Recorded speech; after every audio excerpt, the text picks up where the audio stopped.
Swargate bus stand परिसरातील लैंगिक अत्याचार प्रकरणातील आरोपीला अखेर पोलिसांनी अटक केली। शिरूर तालुक्यातील गुन्हाट गावातून बेड्या ठोकण्यात आल्या। दत्तात्रय गाडे असे अटक करण्यात आलेल्या आरोपीचे नाव आहे। या प्रकरणी अधिक माहिती अशी आहे की आरोपी दत्तात्रय गाडे याच्या युद्ध पातळीवर शोध सुरू होता। स्वारगेट बसस्थानकात तरुणीवर लैंगिक अत्याचार केल्यानंतर तो आपल्या गुन्हाट या गावी गेला असल्याचे समोर आले होते। तसेच गावकऱ्यांनी त्याला गावात पाहिल्याचे समोर आले होते। त्यानुसार पोलिसांनी गुन्हाट या गावातच त्याचा शोध घेण्याचे ठरवले। त्यासाठी मोठ्या प्रमाणात पोलीस बंदोबस्त मागवण्यात आला आणि गुन्हाट गावात आणि आजूबाजूच्या परिसरात त्याचा शोध सुरू झाला। ड्रोनच्या माध्यमातून उसाच्या परिसरात पोलीस त्याचा शोध घेत होते, मात्र सायंकाळपर्यंत तो सापडला नव्हता।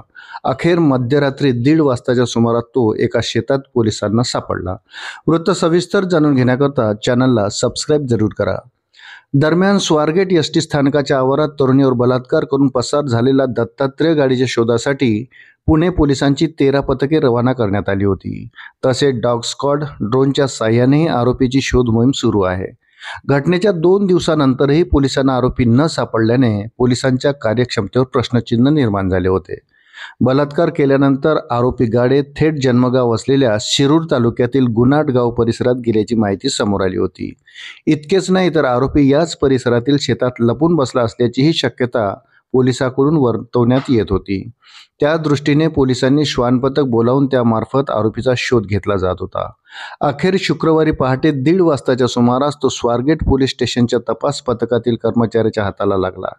त्याला घेऊन पोलिसांची पथक आता पुण्याच्या दिशेने निघाले आहे।